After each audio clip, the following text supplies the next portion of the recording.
Hi there, Phil Simborg for the USBGF.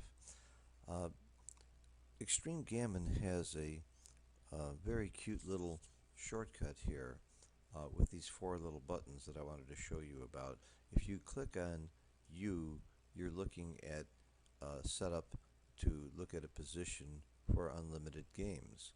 If you click on D, it makes a score of double match point. Uh, a 1 point match where the score is 0-0, which would be the same as if you were playing an 11 point match and the score is 10-10, or if the score was 2 away, and the cube is at 2.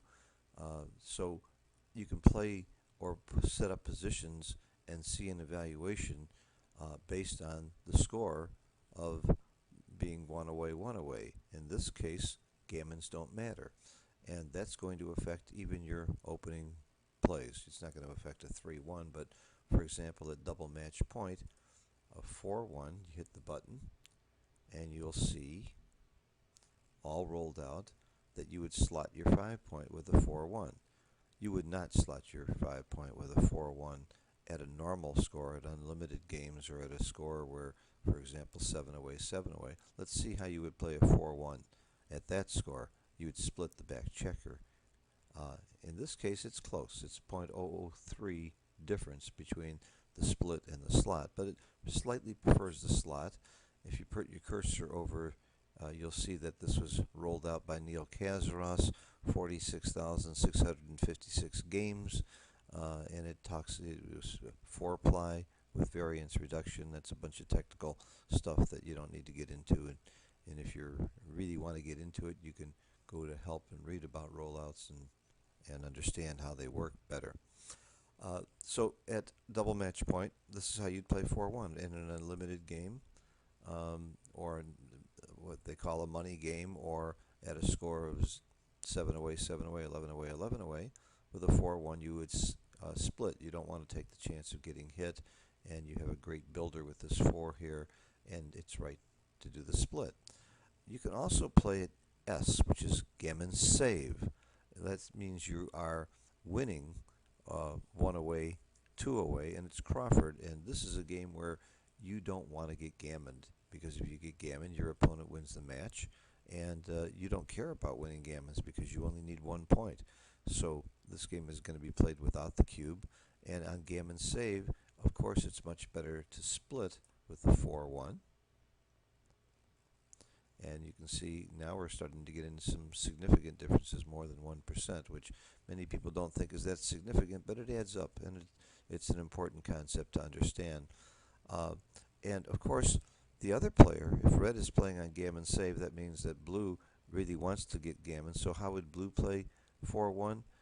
He would play it aggressively. Let me change who's on roll by hitting this button. And now looking to see how blue would play 4-1, he's going to slot. And almost about a 1% difference. And you can see that there's differences in virtually all the rolls that are, except for the very obvious opening rolls of a 3-1 and 4-2 and 6-1. A 3-2 for the player who is on Gammon Go is going to bring 2 down to aggressively try to make points and try to blitz the opponent. The player who's on Gammon Save is going to split with a 3-2 to try and make an advanced anchor. So there's different strategies you can get into. So the nice thing is that with these buttons you can quickly see not just the opening moves, but if you set up any kind of a position, there's going to be differences in many different plays in your strategy, depending on whether or not what the score is, or whether you're playing in a money game, and of course also where the cube is will change. If you can set up a position that's later on in the game by just moving the checkers around and see if this position is here, and see how you would play a 6-4 for money, for Gammon Go, for Gammon Save, and so on. So it may not be different in this position, but I'm just throwing that out as an example. You can quickly change the dice and see how how red would play a 6-4 for money. I suspect that he's going to make the bar point at all different scores, but there's many rolls that will change depending on the position and the position of the cube. the differences. This is a 6% difference as opposed to running, and the other one looked like it was a pretty huge difference as opposed to running. And of course, if the cube were already turned and blue is holding the cube, then the percentage difference for each play is going to change for that reason as well. So again, you can do a lot of things with eXtremeGammon if you just play with it. If you just got the program and you're totally confused about the right settings and how to work it, I have a tutorial, a 50-minute tutorial that you can purchase for $25.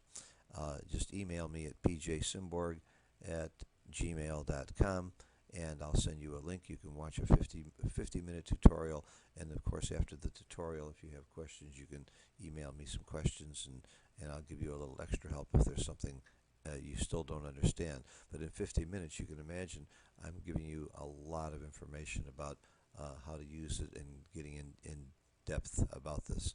So hope this was helpful to you, and the best way to learn about eXtremeGammon is not to buy my tutorial, it's to play with it and hit the help button and read the context and index and start fooling around with it and learn it on your own.